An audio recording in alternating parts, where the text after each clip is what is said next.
दोस्तों, कहानी की शुरुआत होती है एक लड़की एमिली से।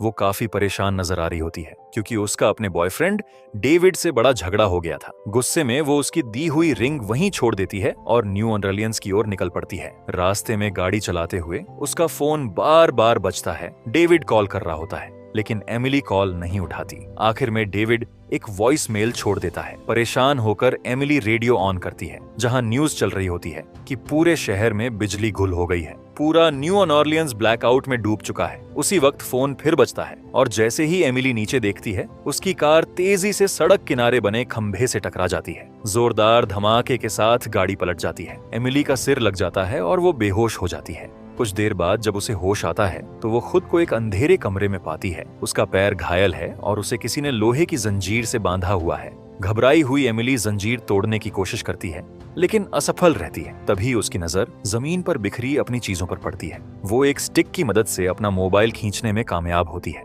मगर फोन में कोई सिग्नल नहीं होता। तभी उसे दरवाजे के बाहर किसी के कदमों की आहट सुनाई देती है।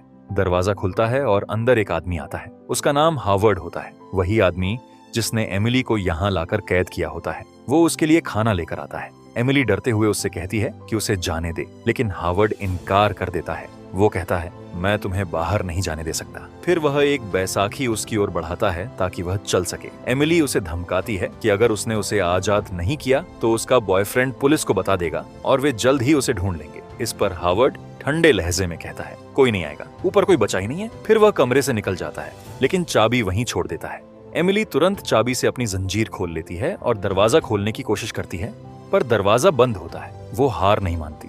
बैसाखी को नुकीला बनाकर हावर्ड पर हमला करने की तैयारी करती है लेकिन जब वो लौटता नहीं तो वह एक चाल चलती है। कपड़े में आग लगाकर एयर वेंट में डाल देती है जिससे फायर अलार्म बजने लगता है।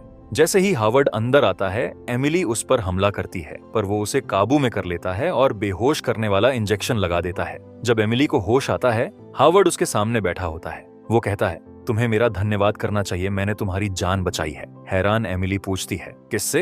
हावर्ड बताता है कि बाहर का माहौल जहरीला हो चुका है, कोई बड़ा हमला हुआ है। वो कहता है कि बाहर की हवा रेडिएशन से भरी है और फिलहाल इस बंकर के अंदर रहना ही सुरक्षित है।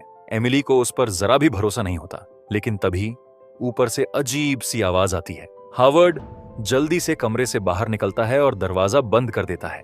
कुछ देर बाद आवाज फिर सुनाई देती है, इस बार जैसे कोई गाड़ी गुजर रही हो। एमिली को उम्मीद की एक किरण दिखाई देती है। सौभाग्य से दरवाजा खुला होता है और वह कमरे से बाहर आ जाती है। बंकर में घूमते हुए उसे खाने पीने के ढेर सारे सामान और एक और आदमी मिलता है, नेथन। एमिली उससे कहती है कि उन्हें यहाँ से निकलना चाहिए लेकिन नेथन कहता है कि बाहर की हवा जहरीली है। तभी हावर्ड वापस आता है और कहता है कि जो आवाज उन्होंने सुनी थी वो बस नेथन की गलती से गिरा हुआ सामान था। हावर्ड उन्हें पूरे बंकर का दौरा कराता है। ये जगह किसी घर जैसी लगती है, हर चीज का इंतजाम है। वह बताता है कि यहाँ इतना खाना है कि वे सालों तक रह सकते हैं। बस एक बाथरूम है जो उसके कमरे में है। जब एमिली नहाने जाती है हावर्ड कहता है कि दरवाजा बंद मत करना, मुझे तुम पर भरोसा नहीं। एमिली पर्दा खींचकर नहाती है। कुछ समय बाद बिजली में उतार चढ़ाव होता है। एमिली कहती है कि यह जरूर बाहर किसी कार की वजह से होगा लेकिन हावर्ड कहता है अगर कोई बाहर होता तो रेडियो पर सिग्नल आते। बातचीत के दौरान हावर्ड मेगन नाम की लड़की का जिक्र करता है लेकिन उसके बारे में कुछ नहीं बताता। एमिली को शक होता है। वो बार बार पूछती है तो हावर्ड उसे मेन गेट के पास ले जाता है। वह खिड़की से बाहर देखती है, वहाँ कुछ सड़े हुए शव पड़े होते हैं। हावर्ड कहता है ये लोग जहरीली हवा से मरे हैं।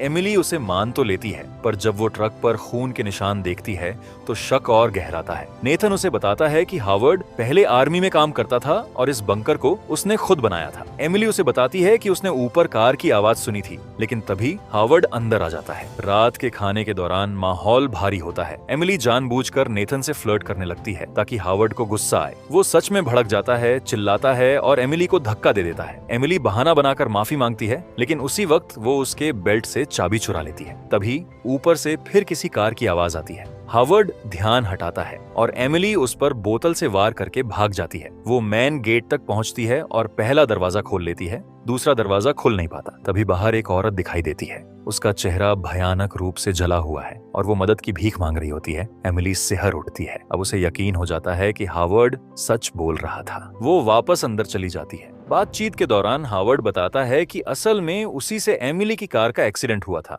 लेकिन उसने जानबूझकर नहीं किया था। हमले के वक्त वो घबराया हुआ भाग रहा था और उसकी गाड़ी एमिली से टकरा गई थी। धीरे धीरे एमिली और हावर्ड के बीच थोड़ी बातचीत बढ़ती है।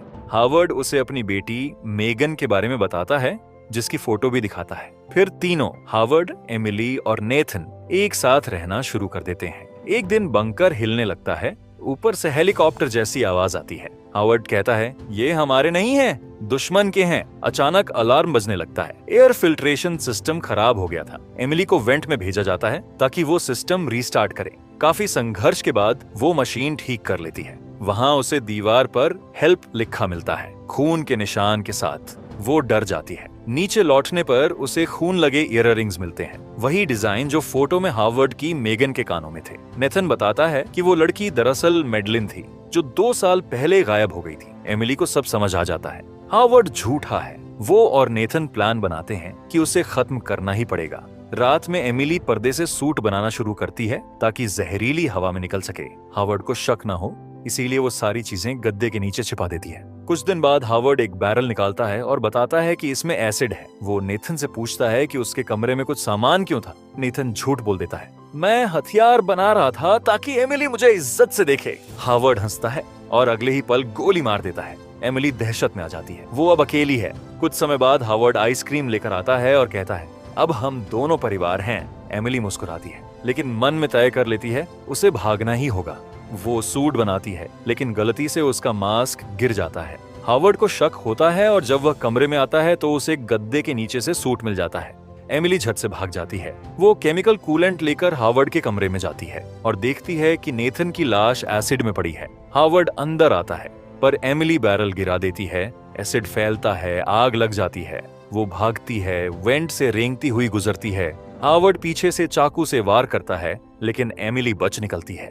वो सूट पहनती है, टेप से फटे हिस्से सील करती है और बाहर निकल आती है। बाहर आकर देखती है आसमान साफ है, पक्षी उड़ रहे हैं। वो मास्क उतारती है और राहत की सांस लेती है। तभी आसमान से एक गूंज सुनाई देती है। एक विशाल एलियन शिप खेतों के ऊपर मंडरा रही होती है। एमिली छिप जाती है, लेकिन एलियंस नीचे उतर आते हैं। वो उनके पीछा करने से बचती है। एक ट्रक में घुसती है, लाइटर और शराब की बोतल से एक बम बनाती है और जैसे ही शिप उसे ऊपर खींचती है, वो बम फेंक देती है। भयंकर विस्फोट होता है, शिप गिर जाती है और एमिली जिंदा बच जाती है। रेडियो पर अनाउंसर कहता है कि जो भी बचे हैं वे बैटन रूज में आए या ह्यूस्टन, जहां लोग एलियंस से लड़ रहे हैं। यहीं पर कहानी खत्म होती है। ऐसे ही मूवीज एक्सप्लेन के लिए चैनल को सब्सक्राइब करें